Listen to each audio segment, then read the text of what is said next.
पहली 3 इकोनॉमीज में एक नाम भारत का होगा। प्लीज बैठ जाइए, प्लीज बैठ जाइए। आप चर्चा नहीं करना चाहते? मणिपुर पर आप चर्चा नहीं करना चाहते?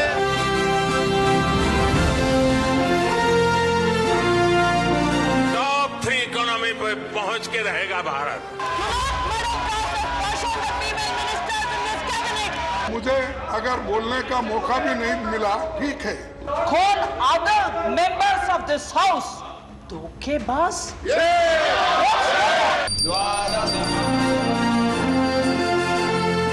Think big, dream big, act big, इस सिद्धांत को अपनाते हुए भारत आज तेजी से आगे बढ़ रहा है और ये मोदी की गारंटी है।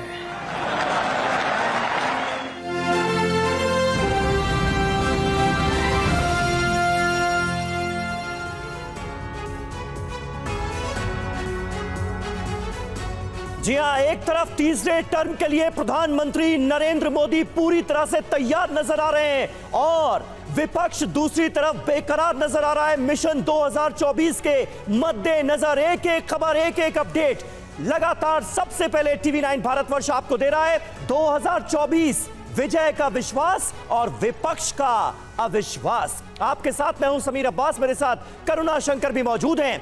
सरकार के खिलाफ अविश्वास प्रस्ताव पर विपक्ष अपनी एकजुटता के बूते उम्मीदों के रथ पर सवार है, तो प्रधानमंत्री मोदी अपने तीसरे टर्म का रोड मैप देश के सामने रख रहे हैं।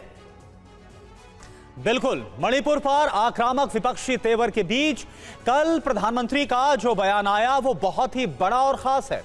आइए समझते हैं कि दोनों खेमों का पूरा गेम प्लान है क्या। जी हां, 2024 का गेम प्लान क्या है? तीसरे टर्म का ऐलान कर दिया है प्रधानमंत्री नरेंद्र मोदी ने और इसके पीछे मंशा क्या? मनोवैज्ञानिक प्रहार करने की कोशिश की गई है। इच्छा शक्ति, जो सरकार की मौजूदा इच्छा शक्ति है, उसका खुले तौर पर इजहार किया गया है। देश के भरोसे का ऐलान किया गया है। काम के दम पर दावा किया जा रहा है और देश का रोड मैप तैयार है, यह बताया जा रहा है। और वहीं मणिपुर और नो कॉन्फ्रेंस मोशन यानी कि जो विश्वास प्रस्ताव लाया गया है, इसको लेकर विपक्ष की अगर बात की जाए तो क्या दिखाने की कोशिश है ताकि सरकार नाकाम दिखाई दे। ये एक बहुत बड़ी कोशिश विपक्ष की, एकजुटता का प्रदर्शन करने का इरादा है, यानी कि जो इंडिया है वो किस तरह से एक साथ है। मुद्दों पर सक्रिय दिखने का प्रयास भी विपक्ष की तरफ से किया जा रहा है इसके जरिए, और देश के मूड पर असर की कोशिश भी 2024 के लिहाज से एक चुनावी नैरेटिव सेट करने की जो बात है, चुनावी नैरेटिव बदलने की मंशा साफ तौर पर विपक्ष की नजर आती है। जी हां, तो इन तमाम बातों पर आज हम करेंगे चर्चा। हमारे साथ जुड़ेंगे तमाम राजनीतिक दलों के प्रवक्ता और कुछ खास मेहमान भी, लेकिन शुरुआत एक बड़ी खबर से कर रहे हैं। देश को प्रधानमंत्री नरेंद्र मोदी ने बड़ा भरोसा दिया है। विश्व की, वर्ल्ड की 3 बड़ी इकोनॉमीज में शामिल होगा भारत, यह भरोसा दिलाने की गई है कोशिश। थर्ड टर्म में भारत तीसरी बड़ी इकोनॉमी बन जाएगा, यह कहा प्रधानमंत्री नरेंद्र मोदी ने, यह कहते हुए कि यह मोदी की गारंटी है। भारत तीसरी बड़ी इकोनॉमी बनेगा तीसरे टर्म में। अपने सपने पूरे होते देखेंगे देशवासी। प्रधानमंत्री नरेंद्र मोदी का 2024 के मद्देनजर यह बहुत बड़ा बयान। मैं देश को यह भी विश्वास दिलाऊंगा कि तीसरे टर्म में दुनिया की पहली 3 इकोनॉमीज में एक नाम भारत का होगा। थर्ड टर्म टॉप 3 इकोनॉमी पे पहुंच के रहेगा भारत और ये मोदी की गारंटी है।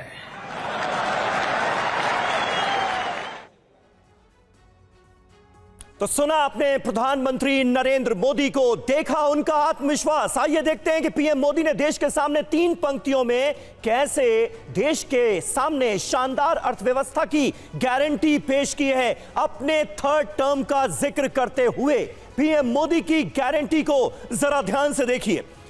पहले कार्यकाल में 10वें नंबर की इकोनॉमी थी भारत, ये बताया प्रधानमंत्री नरेंद्र मोदी ने। दूसरे कार्यकाल में 5वें नंबर की इकोनॉमी का अपना वादा पूरा किया और अब बात हो रही है तीसरे कार्यकाल की, जिसमें प्रधानमंत्री नरेंद्र मोदी देश को यह गारंटी दे रहे हैं कि दुनिया में नंबर 3 की इकोनॉमी का वादा है, यानी देश दुनिया में तीसरे नंबर की अर्थव्यवस्था बन जाएगा। इसकी सीधे तौर पर गारंटी दे दी है प्रधानमंत्री मोदी ने। लेकिन आप देखें इस गारंटी को लेकर इस दावे पर विपक्ष कैसे सवाल उठा रहा है। बड़ी खबर क्या है, पीएम मोदी की गारंटी पर जयराम रमेश ने सवाल उठाए हैं। अंक गणित के हिसाब से देश की कुछ उपलब्धियां तय, जो तय है उसकी गारंटी का आखिर क्या मतलब, ये जयराम रमेश की तरफ से ट्वीट किया गया, सवाल उठाया गया। तीसरी सबसे बड़ी इकोनॉमी अर्थव्यवस्था होने की भविष्यवाणी काफी पहले से है, किसी की भी सरकार हो यह तय है। ये जयराम रमेश अपने ट्वीट में बोल रहे हैं, जो कल दावा किया गया था थर्ड टर्म को लेकर पीएम मोदी की तरफ से। तो देखिए, एक तरफ प्रधानमंत्री नरेंद्र मोदी तीसरे टर्म में गारंटी देते हुए नजर आ रहे हैं, दूसरी तरफ कांग्रेस ये बता रही है कि ये तो पहले से ही तय है, सरकार चाहे जिसकी भी हो। तीसरे टर्म के पीएम के बयान पर बोले आम आदमी पार्टी के सांसद संजय सिंह, मणिपुर जल रहा है और उन्हें सत्ता की चिंता है। वे कह रहे हैं कि 2024 में दोबारा आएंगे, पीएम संवेदनशीलता दिखाएं, ये कहा है संजय सिंह। कल उनका एक बयान आता है, प्रधानमंत्री जी कह रहे हैं 24 में दोबारा हम सत्ता में आएंगे। प्रधानमंत्री जी थोड़ी तो संवेदनशीलता दिखाइए, थोड़ा तो दर्द अपने मन में दिखाइए। देश का एक हिस्सा जल रहा है, आपसे लोग सवाल पूछ रहे हैं, आप जवाब देने के लिए तैयार नहीं, अभी भी आपको चिंता है 24 की कैसे दोबारा सत्ता में आएंगे। मैं इस देश के लोगों से कहना चाहता हूं, हाथ जोड़कर आपसे विनती करना चाहता हूं, सोचिए जरा, एक ऐसा व्यक्ति जो एक हिस्सा देश का जलता रहे और उसको सत्ता की भूख सताती रहे, दोबारा सत्ता में आने की चिंता सताती रहे, वो आपका रखवाला कैसे हो सकता है।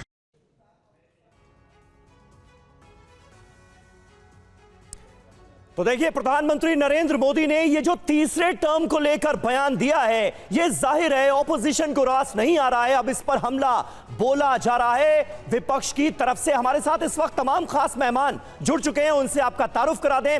राखी राठौर हमारे साथ मौजूद हैं, भारतीय जनता पार्टी की प्रवक्ता हैं। हर्षवर्धन त्रिपाठी साहब वरिष्ठ पत्रकार स्टूडियो में पहुंच चुके हैं। कपिश कुमार श्रीवास्तव जी प्रवक्ता है समाजवादी पार्टी के, वो हमारे साथ मौजूद हैं। और कांग्रेस पार्टी का पक्ष रखने के लिए यश श्रीवास्तव प्रवक्ता हैं, वो हमारे साथ मौजूद हैं। संसद भवन से पंकज झा हमारे सहयोगी लाइव हमारे साथ जुड़ चुके हैं और आनंद प्रकाश पांडे भी हमारे साथ मौजूद हैं। आनंद, सबसे पहला सवाल आपसे है, क्योंकि प्रधानमंत्री नरेंद्र मोदी के इस बयान ने बेचैन करके रख दिया है ऑपोजिशन को। ऑपोजिशन किस तरह से पलटवार की तैयारी कर रहा है, क्योंकि कुछ बयान तो सामने आ चुके हैं। बिल्कुल, अपोजिशन ने भी अपनी पूरी तैयारी की और हम आज की बात अगर करें तो आज अपोजिशन के जो सांसद हैं वो काले कपड़े पहनकर संसद भवन पहुंचे हैं और उनकी तैयारी है कि काले कपड़ों के जरिए वो अपना विरोध जताएंगे मणिपुर के मुद्दे को लेकर। और वो कह रहे हैं कि प्रधानमंत्री नरेंद्र मोदी मणिपुर पे कोई बयान नहीं दे रहे हैं, संसद के अंदर, संसद के बाहर वो जरूर बोल रहे हैं। इसके साथ साथ विपक्ष जो लगातार ये मांग कर रहा है कि मणिपुर पर जो चर्चा हो उसकी शुरुआत प्रधानमंत्री नरेंद्र मोदी की स्पीच से हो, उसके लिए भी सरकार तैयार नहीं हो रही, ऐसा आरोप विपक्ष लगा रहा है। और यही वजह है कि आज काले कपड़ों में वो लोग संसद भवन पहुंचे हैं। लेकिन जहां एक तरफ विपक्ष अपनी ये रणनीति बना रहा है सरकार को घेरने की, तो वहीं दूसरी तरफ जो सरकार का जो कुनबा है वो भी मजबूत होता जा रहा है। वाईएसआरसीपी जो कि जिसका कि स्टैंड अभी तक क्लियर नहीं था, उसने भी सरकार का समर्थन करने का ऐलान कर दिया अविश्वास प्रस्ताव पर, और साथ ही साथ दिल्ली से जुड़ा हुआ जो बिल है उसको लेकर। तो ऐसे में सरकार के साथ जो आंकड़ों का जो आंकड़े हैं वो बढ़ते जा रहे हैं, वहीं दूसरी तरफ विपक्ष जो है अपनी रणनीति बनाता ही रह रहा है। लेकिन सरकार का ये कहना है कि जहां एक तरफ हम विकास की बात करते हैं, प्रधानमंत्री नरेंद्र मोदी विकास की गारंटी देते हैं, वहीं दूसरी तरफ विपक्ष जो है वो दलगत राजनीति में उलझा हुआ है और उसको देश की चिंता नहीं है, जनता की चिंता नहीं है, उसको बस इस बात की चिंता है कि कैसे प्रधानमंत्री नरेंद्र मोदी को 2024 में रोका जाए, भले उसके लिए कुछ भी करना पड़े। ठीक है, और देखिए संसद से हमारे साथ पंकज झा भी लाइव हैं। पंकज जी, देखिए मेरा सवाल आपसे यह है कि जो संसदीय कार्य मंत्री प्रहलाद जोशी हैं, उनकी तरफ से ये अवगत करा दिया गया है दोनों ही सदनों में लीडर ऑफ अपोजिशन को कि सरकार पूरी तरह से मणिपुर पर चर्चा हो, तमाम मुद्दे हो, उस पर चर्चा के लिए तैयार है। लेकिन इसके बावजूद आज जिस तरह से काले कपड़े में सांसद पहुंच रहे हैं, कोशिश क्या नजर आ रही है? देखिए, विपक्ष की पूरी कोशिश ये है बताने और जताने की कि हम सब इस मुद्दे पर यानी मणिपुर के मुद्दे पर हम एक हैं। जबकि कल ही लोकसभा के स्पीकर ओम बिरला ने स्वीकार कर लिया था कि जो अविश्वास का प्रस्ताव गौरव गोगोई की तरफ से आया था उस पर सबसे बात करके आज बातचीत भी की जाएगी। सभी पार्टी के नेताओं से स्पीकर बात करेंगे और फिर एक तारीख तय करेंगे कि आप आखिर इस पर बहस कब शुरू हो। तो मेरे ख्याल से आज राज्यसभा और लोकसभा की कार्रवाई चलनी थी। दोनों जगहों पर कुछ कुछ बिल लाए जाने हैं, लेकिन विपक्ष ने अपना एजेंडा बना रखा कि नहीं, सबसे पहले वो हर शर्त मनवाना चाहते हैं। केंद्रीय गृह मंत्री अमित शाह ने कहा था कि संसद में हम बहस कराने को तैयार हैं, डिबेट कराने को तैयार है, विपक्ष भाग रहा है। अब जब अविश्वास प्रस्ताव भी मंजूर हो गया है, उसकी तारीख भी तय हो जाएगी, फिर आज लोकसभा राज्यसभा की कार्रवाई चलनी चाहिए थी, लेकिन विपक्ष ने कहा नहीं, सबसे पहले इसी पर बहस हो, अविश्वास प्रस्ताव पर ही बहस हो। बिल्कुल। यश श्रीवास्तव कांग्रेस पार्टी से हमारे साथ मौजूद हैं। यश, क्या लगता है प्रधानमंत्री नरेंद्र मोदी का ये जो बयान है, तीसरा टर्म, तीसरे नंबर की अर्थव्यवस्था भारत बनेगा पूरी दुनिया में, ये गारंटी देते हुए पीएम मोदी नजर आए। आप लोग मणिपुर पर घेरने की कोशिश कर रहे हैं सरकार को, और पीएम मोदी एक अलग नैरेटिव सेट करने की कोशिश करते हुए दिखते हैं। क्या भारी पड़ेगा ये? देखिए समीर, मुझे ऐसा लगता है कि प्रधानमंत्री नरेंद्र मोदी वर्तमान जो है उनकी गारंटी चाइना की वारंटी है। आपको थोड़ा अजीब लगा होगा, लेकिन मुझे और ज्यादा अजीब लगा जब मणिपुर जैसे संवेदनशील भयावह मुद्दे के समय हमारे वर्तमान प्रधानमंत्री जी उद्घाटन में और अपना तीसरा टर्म बताने में लगे हुए हैं। दुनिया का एक प्रधानमंत्री बता दीजिए जो ऐसी स्थिति में तीसरे टर्म की बात कर रहा हो।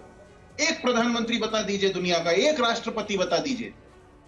देश में इस समय इससे ज्यादा भयावह कुछ हो ही नहीं सकता कि महिलाओं की यह स्थिति है एक राज्य में कि उनको इस तरीके से उनके चीथड़े उड़ाए जा रहे हैं सड़क पे, और जो लोग जिम्मेदार हैं, जिनके ऊपर जिम्मेदारी है, वो या तो अपना उद्घाटन में लगे हैं या अपनी शेखी बगाने में दिखाने की कोशिश तो ये की जा रही है ना कि एक तरफ देश के विकास को लेकर विश्वास है और दूसरी तरफ विपक्ष का अविश्वास है। कौन सा विकास, कौन सा विश्वास? जो आदमी पूरा बयान सुना आपने, चुनाव जीत के आया, पूरा बयान आपने सुना। उन्होंने कहा फर्स्ट टर्म में 10वें नंबर की अर्थव्यवस्था हम थे, सेकंड टर्म में 5वें नंबर की अर्थव्यवस्था हो गए, और थर्ड टर्म में हम तीसरे नंबर की अर्थव्यवस्था होंगे। ये पूरा बयान है। अर्थव्यवस्था पूरे देश का पैसा समेट के अडानी की जेब में डाल देने से अर्थव्यवस्था बड़ी नहीं हो जाएगी।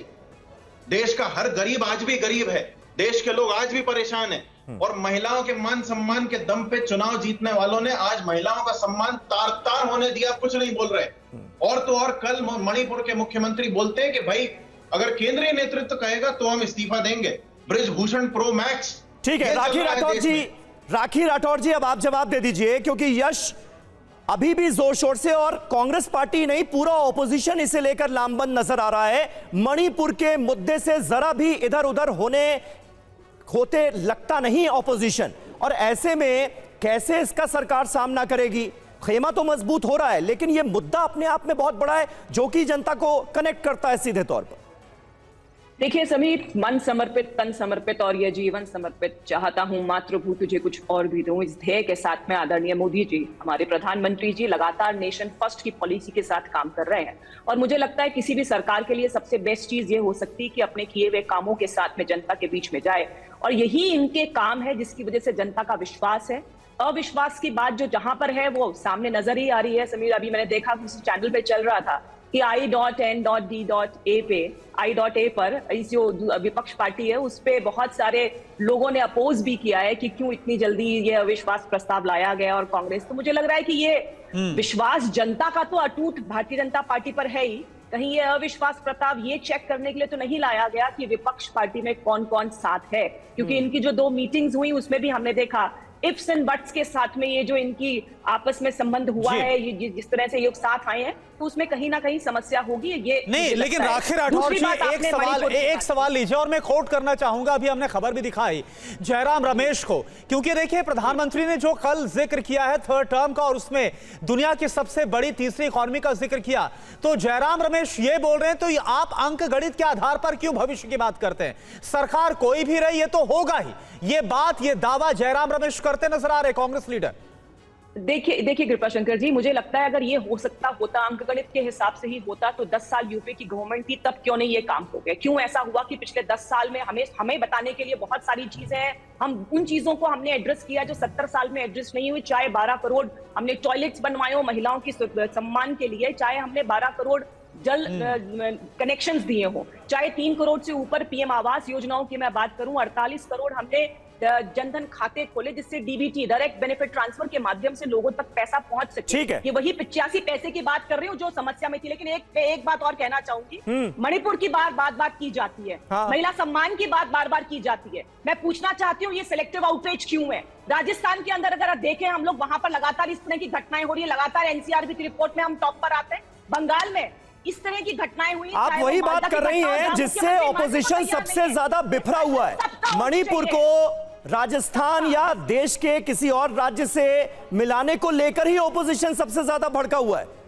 मैं आऊंगा आपके पास, आइए अब देख लेते हैं कि 2024 के चुनाव में आज के हालात के हिसाब से कौन सा खेमा किसके बूते मैदान मारने की कोशिश में हो सकता है। कुछ दिलचस्प जानकारियां हम आपके सामने रखने जा रहे हैं। 2024 में कौन किसके भरोसे? एनडीए 2 बार एक तरफा जीत का आत्मविश्वास, और इस आत्मविश्वास से, इस कॉन्फिडेंस से लबरेज है एनडीए। इंडिया विपक्षी एकता के भरोसे है, और यही वजह है कि मणिपुर के मुद्दे पर भी विपक्षी एकजुटता का मुजाहरा करने की कोशिश की जा रही है। एनडीए सरकार की राष्ट्रवादी छवि जो है उसके बूते चुनाव में जाना चाहेगा। इंडिया 10 साल की संभावित एंटी इनकम्बेंसी के भरोसे चुनाव में जाना चाहेगा। इसके अलावा चुनावी माइक्रो मैनेजमेंट एनडीए का मजबूत नजर आता है। और इंडिया की अगर बात करें, विपक्षी गठबंधन की बात करें, तो महंगाई और बेरोजगारी ये 2 बड़े मुद्दे हैं जिन्हें जनता के सामने रखा जाएगा, यह तय किया जा रहा है।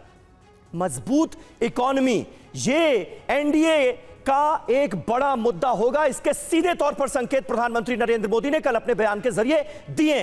इंडिया विपक्षी सरकारों पर कथित चोट को एक बड़ा मुद्दा बनाता हुआ नजर आएगा, जिसमें जाहिर है केंद्रीय एजेंसियों के दुरुपयोग का मामला भी जनता के सामने रखा जाएगा। जो पूरी दुनिया में आज की तारीख में भारत की छवि है वो निश्चित तौर पर एनडीए के पक्ष में जाता हुआ एक बड़ा मुद्दा नजर आता है, क्योंकि इसके पीछे प्रधानमंत्री नरेंद्र मोदी का बहुत बड़ा रोल है। यह देश मानता है समाज को बांटने के जो आरोप हैं उनको लेकर भी इंडिया यानी ऑपोजिशन जनता के बीच जाना चाहेगा, क्योंकि सरकार पर और बीजेपी पर सांप्रदायिकता के आरोप ऑपोजिशन की तरफ से लगाए जाते हैं। बिल्कुल। और देखिए इस बीच मणिपुर को लेकर विपक्ष की स्ट्रेटेजी किस तरह बढ़ती नजर आ रही है। देखिए मणिपुर पर विपक्ष सरकार पर हमलावर है। आज विपक्षी सांसद काले कपड़े पहनकर संसद आ रहे हैं। राम गोपाल यादव और प्रियंका चतुर्वेदी का क्या कहना है आपको दिखा देते हैं। जो संसद में इसलिए चर्चा होना चाहिए क्योंकि सारी दुनिया देख रही। देखिए हमारे मणिपुर पर ब्रिटेन की संसद में चर्चा हो सकती है, अमेरिका के लोग कुछ कह सकते हैं, फ्रांस के लोगों ने क्या लिखा है प्रधानमंत्री के बारे में आप देखिए अखबारों में, वो अलग चीज़ है। लेकिन हम सब का इंटरेस्ट ये है कि देश के इंटरेस्ट में, देश की एकता और अखंडता के इंटरेस्ट में प्रधानमंत्री स्वयं आगे आए और इस मामले को निपटाएं। नहीं, जिस तरीके से कथनियाँ करनी में अंतर दिखता है वो पार्लियामेंट जैसे ही शुरू होती है दोनों चेंबर्स में दिखता है कि आज देश के प्रधानमंत्री पार्लियामेंट्री डेमोक्रेसी का सम्मान ना करते हुए, अपने आप को पार्लियामेंट से ऊपर समझते हुए पार्लियामेंट में आ ही नहीं रहे हैं। आज दुनिया के किसी कोने में जहाँ डेमोक्रेसी का मॉडल है, कौन से ऐसे प्रधानमंत्री हैं या प्रेसिडेंट है who is not answerable to the parliament. तो जिस तरीके से हम देख रहे हैं कि प्रधानमंत्री की जवाबदेही नहीं हो रही है, ना चर्चा होने दे रहे हैं मणिपुर पे, शॉर्ट ड्यूरेशन डिस्कशन चाहते हैं, विस्तार से चर्चा नहीं चाहते हैं, ये दुर्भाग्यपूर्ण है। इसीलिए हम सभी इंडिया अलायंस के जो पार्टनर्स हैं सभी का ये मानना है कि कथनी और करनी में अंतर है और सही मायने में चर्चा तब हो सकती है, व्यापक चर्चा तब हो सकती है जब खुद प्रधानमंत्री आकर सदन में जवाब दें। और देखिए हमारे साथ हर्षवर्धन त्रिपाठी जी वरिष्ठ पत्रकार स्टूडियो मौजूद हैं। हर्षवर्धन जी, नो कॉन्फ्रेंस लाया गया विपक्ष की तरफ से, भले ही आंकड़े साफ इशारा कर रहे हैं कि किस तरह सरकार कंफर्टेबल पोजीशन में है, लेकिन इसके बावजूद क्या कोशिश नजर आती है और क्या ये कोशिशें विपक्ष की परवान चढ़ पाएंगी आपको लग रहा है? नहीं, देखिए सबसे पहले तो ये कि लोकतंत्र में विपक्ष का ये अधिकार है और इसके पहले भी 27 बार अगर अविश्वास प्रस्ताव आया तो एक बार छोड़कर कभी भी अविश्वास प्रस्ताव सफल नहीं हुआ है। लेकिन इसका मतलब ये थोड़ी ना है कि सरकार के खिलाफ विपक्ष अविश्वास प्रस्ताव नहीं लाएगा। लेकिन ये अविश्वास प्रस्ताव जिस वजह से लाया जा रहा है उसकी बात जरूर होनी चाहिए। इस देश में हर कोई मणिपुर पर सरकार का पक्ष सुनना चाहता था, उसके बारे में बार बार जिसको कहें कि अलग अलग जो छनकर खबरें आ रही थी उसको चाहता था कि सदन के जरिए आए। लेकिन दुर्भाग्य से 20 तारीख से सदन शुरू हुआ और आज 27 तारीख हो गई है, अभी तक सदन एक स्वर में इतनी बर्बर, इतनी पाशविक घटना, भारत के ऊपर जो एक काला धब्बा लग गया है जो मणिपुर में हो रहा है, उस पर एक स्वर में नहीं बोल पाए। नियम कौन सा होगा, किस नियम पे चर्चा होगी, सत्ता पक्ष किसी और नियम पर चाहता है, विपक्ष किसी और नियम पर चाहता है। लेकिन जब गृह मंत्री कह रहे हैं कि हम चर्चा कराने को तैयार हैं, सिर्फ स्टेटमेंट नहीं, उसके बाद भी अगर विपक्ष अड़ा रहा तो ये थोड़ा सा परेशान भी करता है, क्योंकि आपको अविश्वास है सरकार पे, ये तो बहुत स्वाभाविक सा है, विपक्ष यही करता है। अब ये बात जनता के बीच में कैसे जाएगी, उनको क्या ये इतने संवेदनशील मुद्दे पर ऐसी राजनीति ठीक लगेगी, ये मुझे लगता है कि सबसे बड़ा सवाल है। विपक्ष का अधिकार है विश्वास प्रस्ताव लाना, उनको लाना चाहिए और उसकी सफलता हो या ना हो, वो मैसेज जो देना है वो कोशिश करेंगे। ठीक है, कपीश जी समाजवादी पार्टी के प्रवक्ता भी हमारे साथ मौजूद हैं। कपीश जी, किस तरह से आप देखते हैं, और सबसे महत्वपूर्ण प्रधानमंत्री नरेंद्र मोदी का कल का ये बयान देश की अर्थव्यवस्था को लेकर, जिसमें वो खुद देश को, देशवासियों को गारंटी देते हुए नजर आ रहे हैं, ये कितना बड़ा मुद्दा बनने वाला है 2024 के मद्देनजर? प्रधानमंत्री जी जो है, जो गारंटी दे रहे हैं, वो तो जो प्रधानमंत्री ने कहा, जिस अहंकार से वो कह रहे हैं, वो सीना ठोक रहे हैं। आज तक हमने देश के किसी प्रधानमंत्री को ऐसी हरकत करते नहीं देखा। दूसरी चीज कहते हैं कोठा चना बाजे घना। अरे आप अपनी मेहनत और बलबूते के अगर आधार पर ला रहे होते, और एक तो ये कि आप गारंटी भी ऐसी दे रहे हैं कि झूठ के आधार पर। 2014 में 10.5% की जीडीपी के साथ आपको सत्ता सौंपी गई थी, उस समय ही भारत 5वें स्थान पर था, और आज फ्रांस अपने कर्मों से नीचे गया है, आज जर्मनी अपने कर्मों से नीचे गया है। भारत की इकोनॉमी में आपने 105 लाख करोड़ रुपए का ऋण बढ़ाया है। केवल जहां 51 लाख करोड़ का था, वहां से बढ़ा करके आपने 105 लाख करोड़ से ऊपर कर दिया है। कपीश जी, तो फिर ऐसे में ऑपोजिशन की कही गई बातों पर ज्यादा भरोसा क्यों नहीं हो रहा है उन सियासी दलों को भी जो कि अभी तक खुलकर सरकार के साथ नहीं थे? अब आप देखिए, वाईएसआर कांग्रेस भी अविश्वास प्रस्ताव के मुद्दे पर सरकार के साथ खड़ी नजर आ रही है। मैं ये कहता हूं कि कोई पार्टी, लोकतंत्र जिसके साथ उसे उचित लगे खड़ा हो। मैंने जो तथ्य आपके सामने पेश किए हैं उसमें राजस्व घाटा 9% का है, मुद्रास्फीति की दर जो है वो 7% से ऊपर चल रही है, और जीडीपी में आधार वर्ष ही बदल दिया गया। जो बदल दिया गया, और अनऑर्गेनाइज सेक्टर को ऑर्गेनाइज सेक्टर में, ऑर्गेनाइज सेक्टर को अनऑर्गेनाइज सेक्टर में क्यों रखा गया?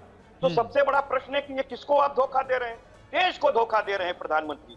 और दूसरी बात आपको अविश्वास प्रस्ताव पे मैं कह दूं, अभी हर्षवर्धन जी ने बड़ी अच्छी बातें कह के अपनी मंशा बता दी। मैं उनकी मंशा को साफ कर दूं। एक आदमी कहता है सत्ता पक्ष कि हम 176 के तहत चाहते हैं कि इस नियमावली के तहत हो, तो प्रधानमंत्री जी तो तुम्हें उपस्थित नहीं होंगे, गृह मंत्री जी बयान देंगे, और वो भी 2.5 घंटे से ज्यादा पे उस पर चर्चा नहीं हो सकती। हाँ। और हम लोग क्या कहते थे कि 267 पे हो, ताकि जितने भी मुद्दे हैं, जो प्रश्नकाल हैं, जो शून्यकाल है, प्रहर है, वो सब जो है सस्पेंड हो जाए और इस पर पूरी दिन भर चर्चा हो। और प्रधानमंत्री जी को किसने रोका कि पश्चिम बंगाल पे आप मुंह पे जिप लगा लेना, आप राजस्थान के लॉ ऑर्डर पर जिप लगा लेना, लेकिन एक लॉ एंड ऑर्डर पे जिप लगाना, और एक जहां के सशस्त्र विद्रोह हो रहा है, जहां बहन बेटियां सैकड़ों की संख्या में नंगी करके परेड कराई जा रही हैं, कारगिल की सिपाही की पत्नी को रेप करने के बाद सामूहिक कत्ल किया जा रहा है, 6 गोलियां मारी जा रही हैं, उस जलने वाली चीज की तुलना आप लॉ एंड ऑर्डर के फेल्योर से करते हैं। बिल्कुल कपीश जी, हम देख रहे हैं और समझ भी रहे हैं कि लगातार विपक्ष इस बात पर अड़ा हुआ है कि जो हालात इस वक्त मणिपुर के अंदर है उसको लेकर प्रधानमंत्री का संबोधन होना चाहिए। उनके स्टेटमेंट की बात पर विपक्ष लगातार इस मांग को उठा रहा है। आएंगे एक बार फिर से आपके पास, लेकिन इस बीच देखिए, मणिपुर हिंसा को लेकर ही बड़ी खबर है। मणिपुर हिंसा के विरोध में विपक्ष के सांसद आज काले कपड़े पहनकर संसद जाएंगे। आज काले कपड़े में आएंगे इंडिया के सांसद। काले कपड़े पर आरजेडी सांसद मनोज मनोज झा का बयान सामने आया। काले कपड़े पहनकर मणिपुर हिंसा का विरोध कर रहे हैं हम। मणिपुर हिंसा पर बयान दे पीएम, ये मनोज झा की तरफ से कहा गया। आपको दिखा देते हैं एक बार क्या बोल रहे हैं वो। आज विपक्ष के सांसद संसद में जाएंगे तो कुछ इस तरह के गेटअप में नजर आएंगे। मनोज झा जी मेरे साथ है। मनोज झा जी, क्या उद्देश्य है इसके पीछे? देखिए, काला रंग किस बात का प्रतीक है? प्रतिरोध का। And black is beautiful. दो चीजें देखिए, इमेंसिपेटरी मूवमेंट जो अश्वेतों का था वहां से ही आया। सब उपकरण अपना के देख रहे हैं कि किसी तरह प्रधानमंत्री जी की जुबान खोले, लेकिन जुबान है कमाल की। ऐसा उस पर जिप लगा के रखा है कि खुलती ही नहीं। तो ये सब वही कोशिश हो रही है। मणिपुर चल रहा, प्रधानमंत्री जी चुप्पी तोड़ो, चुप्पी तोड़ो। आपकी चुप्पी शोर मचा रही है। और देखिए, राखी राठौर हमारे साथ है बीजेपी से। राखी राठौर, आपने मनोज झा को सुना, वो सिर्फ यही मांग कर, विपक्ष ये बोल रहा है कि मणिपुर पर प्रधानमंत्री संसद में अपनी स्टेटमेंट दे, वहां पर बयान दे।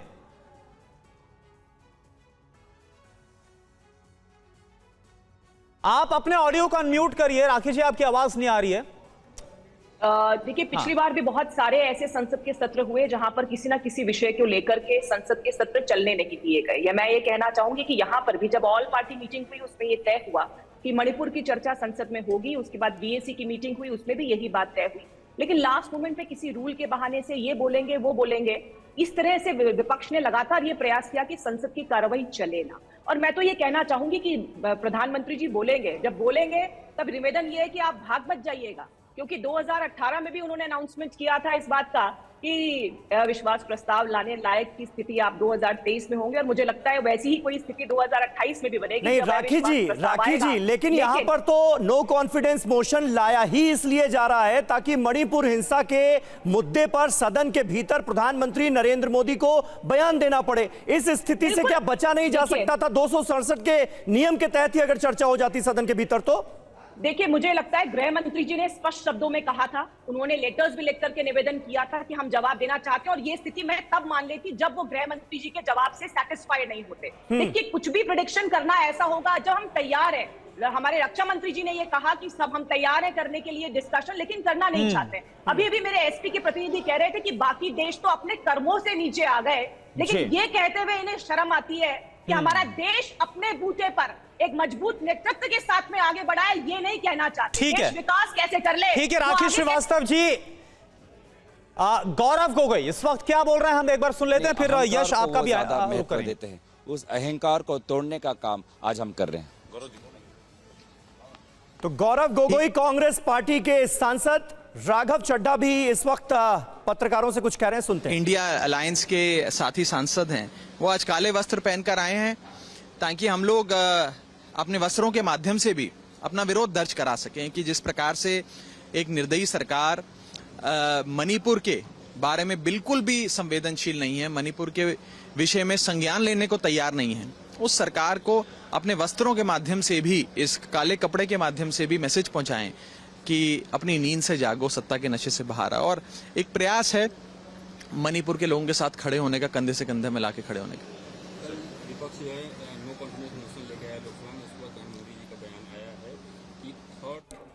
तो मणिपुर हिंसा के मुद्दे पर लगातार संसद में गतिरोध खत्म होने का नाम नहीं ले रहा है, हंगामा जारी है और कई सत्र इस हंगामे की भेंट चढ़ चुके हैं। ये तस्वीरें आपके सामने हैं, ये ऑपोजिशन का खेमा और हर तरफ आज आपको काला रंग नजर आएगा क्योंकि विरोध स्वरूप काले कपड़े पहनकर आए हैं आज ऑपोजिशन के गठबंधन इंडिया के तमाम सांसद। हर्षवर्धन त्रिपाठी जी, विपक्षी एकजुटता की ये तस्वीर, इसे आप किस तरह से देखेंगे और क्या ये दरअसल एक बड़ा पॉइंट विपक्ष के पक्ष में जाता हुआ नजर आ रहा है कि कम से कम नो कॉन्फिडेंस मोशन लाकर विपक्ष ने अपनी एकजुटता भी दिखाई और बहुत मजबूती से ये बात सामने रखने की कोशिश की कि मणिपुर हिंसा के मुद्दे पर सरकार के खिलाफ उनका विरोध कितना मुखर रहने वाला है।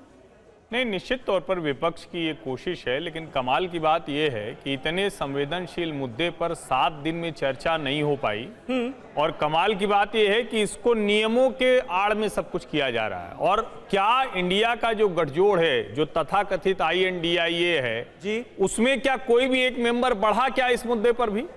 अगर इस मुद्दे पर, इतने संवेदनशील मुद्दे पर अविश्वास प्रस्ताव ला रहे हैं, बल्कि मैं तो ये देख रहा हूं कि उस गठजोड़ के भीतर से ही आवाज कोई मैं सुन रहा था कि वो कह रहे हैं कि इस पे दूसरे सांसदों के भी हस्ताक्षर पहले से होने चाहिए थे। कांग्रेस ने जल्दबाजी में अपना श्रेय लेने की कोशिश कर दी। अब अगर अविश्वास प्रस्ताव, वो भी मणिपुर जैसा संवेदनशील मुद्दा, पूरी कोशिश है कि प्रधानमंत्री इस पर बोले सिर्फ इसके लिए, और उसके बावजूद ये स्थिति बन रही, तो इसका मतलब ये है कि आप रणनीतिक तौर पर एक दिखने की कोशिश तो कर रहे हैं, लेकिन बहुत सी दरारें हैं जो खुद खुलकर सामने आ जा रही हैं। ये भारतीय जनता पार्टी के लिए और नरेंद्र मोदी के लिए बेहतर होता दिख जाता है। यश श्रीवास्तव इस पर जवाब देना चाहेंगे, जो बात अभी हर्षवर्धन जी ने कही? मुझे उनकी बात का कोई जवाब नहीं देना है। उनसे मैं यही उम्मीद करता हूं, भाजपा के लोगों से मैं यही उम्मीद करता हूं। नहीं, हर्षवर्धन जी ने जो सवाल मेरी बात पूरी होने दीजिए, मेरी बात पूरी होने दीजिए प्लीज। यदि ये लोग संवेदनशील होते तो विपक्ष जिस नियम के तहत बोलता उस नियम के तहत चर्चा में आ जाते। हम ये तो नहीं कह रहे कि हम सरकार का माइक बंद कर देंगे, हम तो ये कह रहे हैं कि भाई सारे दूसरे मुद्दे छोड़िए, इस मुद्दे पर चर्चा कीजिए। यह है हमारा नियम का तर्क। दूसरी बात, यदि इनको याद ना हो, ये पत्रकार महोदय को या राखी राठौर जी को, तो इस साल 31 दिसंबर की रात या 1 जनवरी की रात कह लीजिए, एक लड़की को एनसीआर में गाड़ी से घसीट के मार दिया गया, वो भी बीजेपी का आदमी। जिस राजस्थान में ये चिल्ला चिल्ला के बोल रहे हैं, उसके तीनों आरोपी बीजेपी के लोग, एबीवीपी के कार्यकर्ता। कहिए तो नाम गिनाऊं तीनों के, भट्टम, समंदर और धर्मपाल। ब्रजभूषण बीजेपी। नाम गिनाने से क्या होगा? कानून व्यवस्था पर अगर सवाल उठेंगे तो सवाल तो आपसे पूछे जाएंगे ना राजस्थान में। कि हम सेंसिटिव नहीं है, शर्म आनी चाहिए इनको। महिलाओं को घुमाया जा रहा है नंगा, ये हमें नियम कानून बता रहे हैं। आपकी सरकार बता रही है। आपसे कुछ नहीं कह रहा हूं मैं राखी जी, हमें आपसे कोई उम्मीद नहीं है, हमें नरेंद्र मोदी से कोई उम्मीद नहीं है। नहीं, गलत चीज है। आप तथ्य पेश कीजिए, आप पेश कीजिए, बताइए, आप डॉक्यूमेंट दीजिए, निकालिए डॉक्यूमेंट, बताइए कौन सी ऐसी चीज है जो समाचार पकड़े गए हैं, उनका क्या कर रहे हैं रिलेशन है, इस बात के तथ्य पेश कर दीजिए। झूठ पे चलती हुई चीज, आपका मन भी काला है, कर्म भी काले हैं, और यश देखिए आपने कपड़े भी काले पहने हुए हैं। जब काली चीजें इकट्ठी हुई है, जनता ने सपोर्ट नहीं किया, यही मन में मणिपुर की एक महिला के लिए हम लोग खड़े हैं। आप लोग यहाँ केवल नरेंद्र मोदी की छवि के लिए खड़े हैं। मोदी मोदी मोदी दिन रात भजते रहते हैं आप लोग। आपके पास ना कोई तर्क है, ना आपने देश के लिए कुछ किया है, ना आपके यहाँ गरीबों की सुनवाई है, ना अत्याचार से पीड़ितों की कोई सुनवाई है। आप लोगों को केवल ये देखना है कि कितनी सीटें, कैसे चुनाव जीते, कैसे एमएलए खरीदे, कैसे एमपी खरीदे। अगर रूल एमएलए और एमपी की सौदेबाजी करके खुद को चाणक्य कहलवाते हैं आप लोग। हालत में संसद चल कुछ नहीं है आपके पास, और जनता समझ चुकी है कि देश विकास करे तो आप लोगों को समझ चुकी है। देश आगे बढ़े, देखिए अब तकलीफ, प्रधानमंत्री जी अच्छा काम करे, बहुत आपकी इच्छा तकलीफ में रहे, लेकिन जनता। चलिए ठीक है, थोड़ा सा आप लोग पानी पी लीजिए, थोड़ा सा पानी पी लीजिए, दोबारा आपके पास आते हैं।